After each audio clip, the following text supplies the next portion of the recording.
Law schools are now 50% women. This is an enormous change, and the shift really comes in the 1970s, the result of maybe three things.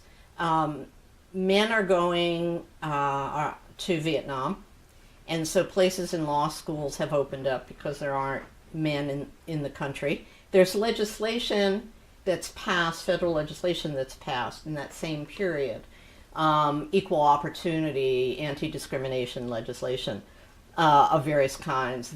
And then, of course, the women's movement is opening up, and so you have women rethinking their lives and thinking about becoming professionals in areas other than teaching. So where you had many women college graduates in teaching, because teaching and nursing were the women's professions, you begin to have in this period women entering law and medicine and the ministry, a variety of things where they had been represented, but in very small numbers.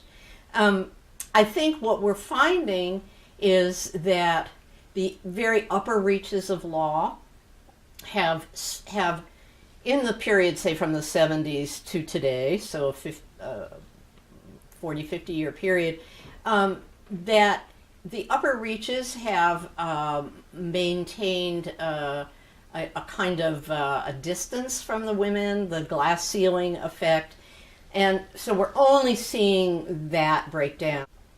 So now the question, of course, is, because the field of law is changing, and on the one hand, the law schools are getting fewer applicants, and the effects of the recession and so forth, I think we don't quite know what's going to happen in terms of women making partner, women heading up big law firms. I think that the jury's still out on what's going to happen in the next 5, 10 years. But knowing all these women, I would say, they're going to succeed, because like the women in Rebels, they're bold and they're feisty.